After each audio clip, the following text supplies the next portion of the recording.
It's even more than you expected. Welcome to this emergency broadcast from VGC. I'm Jordan Midler, joined by PushSquare's Aaron Bayne. How are you, Aaron? I'm shell shocked right now, man. Shell shocked is the word. If you haven't heard, PlayStation have confirmed the PlayStation 5 Pro. The new console will be released on November 7th for $700, £700, €800. It will include a 2TB SSD, a DualSense wireless controller, but a disk drive will be purchased separately. Aaron Bain, top line thoughts on the price point, what's included, the fact that the stand is 50 quid extra. How are you feeling? Well, as you may know, it's not quite the price I was expecting. Who could have predicted that it wasn't going to be like £500? I'm telling you, I don't know why. I just thought maybe they were going to be. I was just thinking too logically, clearly, for somebody's end. I mean, there's probably going to be plenty of reasons why you see like this is the price it is. I'm sure there's going to be reasons that makes that, they hit that price. But I was convinced this thing was going to be maybe slightly more expensive than like the PS5 with the disc drive, except, digital, and then we'd upgrade from there. Fairly similar to the Pro. I was honestly laughing at people that said it'd be $650 without a disc drive last night. I was like, I mean, that's just crazy. It's never going to happen. And it did, yeah. I have to say, during the actual showcase, I was getting hyped because I think the features look cool. This is inherently my problem as well. I think on the lead up during the showcase, I was like, okay, these are tangible benefits. Like, these are games that look better, that when I played them originally, I was like, this doesn't feel too next gen-y, the fact that I'm picking between performance and fidelity.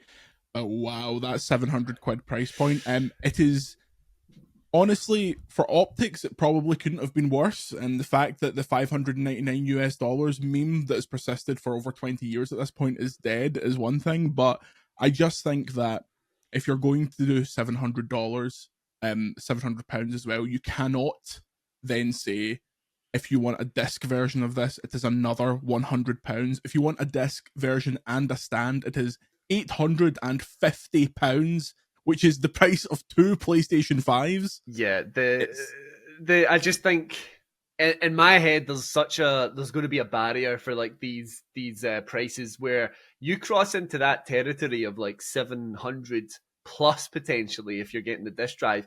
A lot of people are going to be thinking, what's an extra few £100 for, if I'm sinking this much into it, why not just get a PC? And I don't think you're going to get, like, there's an argument to be made that this is technically hitting somewhat high-end or higher-end PCs. Oh yeah, you can't build a PC for this amount of money that will play Horizon on 4K 60, but it's a different expectation of an audience, and also a PC does everything else that a PC does, not just a kind of There's not even console. A web browser on PS5.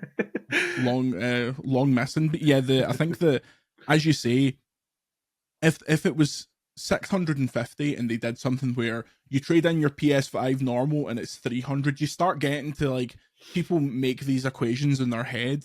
And honestly, it feels like now that console gaming is just going to become like iPhones. Like, they announced the new iPhone the other day. It's marginally better than the last one. It's incredibly expensive, and it's just, people will get them if they need them, but it no longer feels like, when the PS4 Pro came out, it felt like, okay, everyone who's an enthusiast is moving on to the Pro. No way that happens this time, not least because it's so expensive. But I don't think Sony are going to be releasing this knowing for a fact it's not going to sell anywhere near it. They're not expecting this to replace the base model. They just want that, like, 5% of their hardcore that are going to say, you know what, I don't care. I want to play my games at 4K 60. I'll pay that extra. And like, that's who this is for. And in a way, it feels like it is extorting them a little by pushing it that far. That is me. Yeah. So see, divorced from the fact that, like, if I end up reviewing this, obviously you get the unit for free. But if I don't review it, I will buy one of these because I am in that percent of a percent that wants the absolute best out of, like, if Xbox did a Pro version, if the Switch, I would get all of them because I want it to be the very top line. But I think they're positioning this as, first of all, it's going to sell out. Like, I think people that are saying that it's going to flop or it's going to be a shelf warmer misunderstand how this stuff is going to be targeted, and also misunderstand that on TikTok and social medias that aren't really game focused, the PS5 Pro hype it's already at the point where that's the thing, that's the aspirational object. Mm-hmm. So it will do fine sales wise. You won't be able to get one of these at Christmas, and then next year when GTA comes out and they can go, PlayStation is the best place to play GTA 6, it's over. Like, that is going to be a huge sales you hit point. That but PS5 Pro enhanced label on GTA 6. Oh yeah, there you go.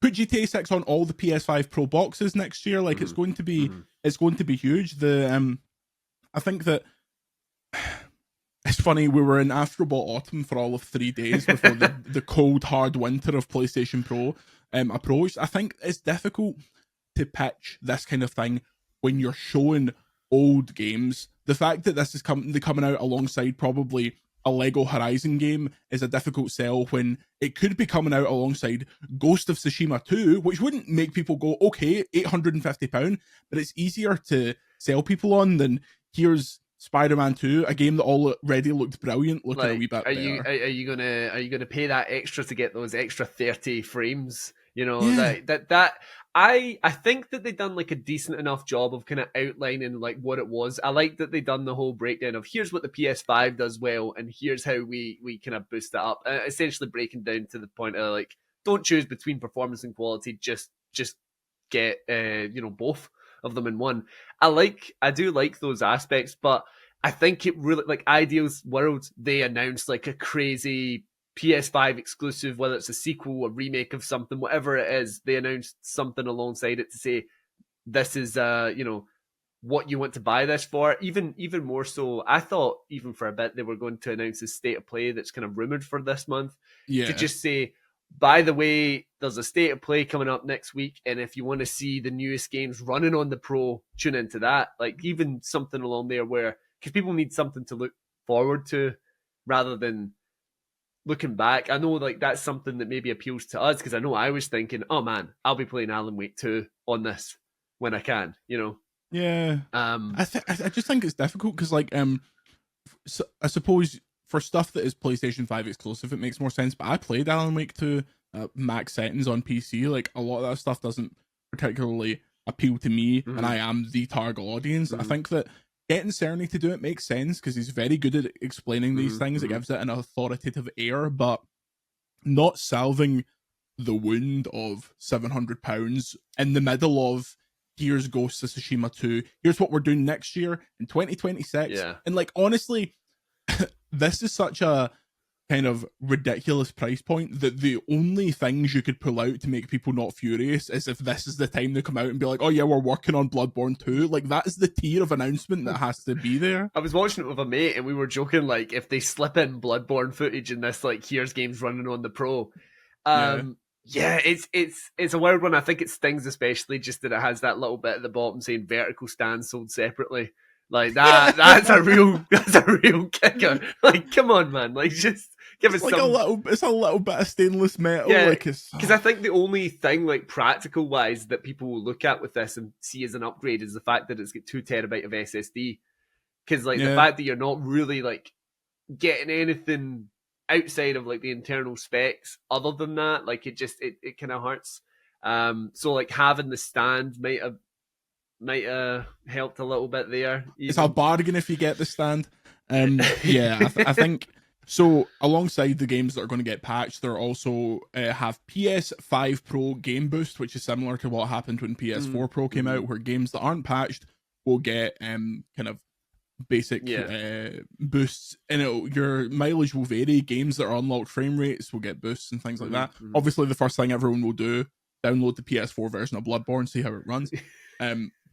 But that stuff's always good. I just wonder, you assume that everything from now and probably a little bit further back was developed with PS5 Pro in mind, so all of that stuff will just come as standard. We won't be waiting for like patches and stuff like that. And I think when you start showing your Death Stranding 2 and your Ghosts 2 and stuff like that, people will come around to the idea. But I don't think that it's going to be a case of Chris String mentioned that there's a lot of PS4 owners that were waiting for the Pro to upgrade. I don't know if people are upgrading to a £700 console when a 479 one is there, or 430 489, 389 without the disc 389. drive is Yeah, there. I think, like I was saying, there's just like a psychological element of when you cross certain thresholds, and like for me, I thought it was going to be like 500 would be pushing it, but I accepted that would be more than that with the disc drive.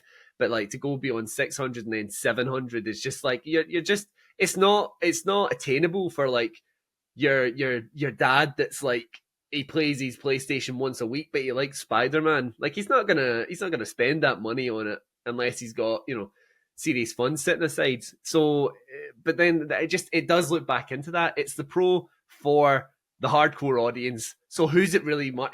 So many people are going to say it's not worth it, but it's that 10% that will go. Actually, for me, I do want this. And I do think it's worth that extra money. So that's what Sony are going to be betting on. But I could not believe that score. I was double taking, like proper double taking at that score. I thought I read the wrong currency. I was like, there's no way. So did I. I recorded my reaction to it, and I was like, I saw the thing pop up, and I saw the 999, and I started like putting my eyes to it, and I was like, that doesn't say 6, does it? That doesn't say 699. And since they just raised the price in Japan, it's probably about 80 billion yen in Japan. But yeah, I think overall, there's two things. I think it was a good presentation to show what it does. I don't think the presentation in any way justified the price. And I think that it is possibly the most niche product Sony have released in the console space. Because this is not... I've had 2 people from my football group chat say, what the fuck is with that price? Why is it so expensive? And they were people who knew who the PS5 Pro was going to be, and they're like, oh yeah, I'll upgrade. I get the latest tech, but this is a lot. This does feel like that. Money. I mean, I remember back when the PS3 was getting announced, and I was saying to my mates, I'm getting the PS3, I'm getting the PS3. Then it got announced. I was like, I'm not getting the PS3, I'm not getting the PS3. $599. Yeah. So it's definitely going to hit that. But yeah, Sony though have been really going for these like niche products as of late, like with the Portal and the DualSense Edge, and those, despite their high prices, are proven to be pretty popular for the most part. So like, I think it's a hard thing to argue with them. Kind of like someone could realistically go out and spend 150 or 200 pound on a big weekend out. Like when you get to when you're starting talking in the sevens, that's like people's rent. Like that's crazy money. I like it. It is a crazy figure. Like I did never have thought it would be that high. I did never have thought that.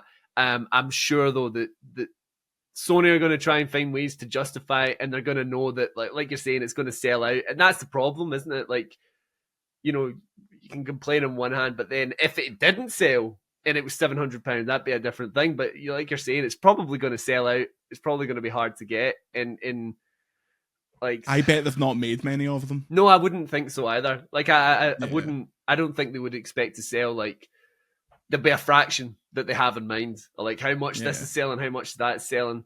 But like it's diversifying like the fan base, I suppose, where they're saying like, right, we're gonna go, this is a product for these guys, this is a product for those guys, and like I think that's kind of what they're doing with this. It's just like another niche.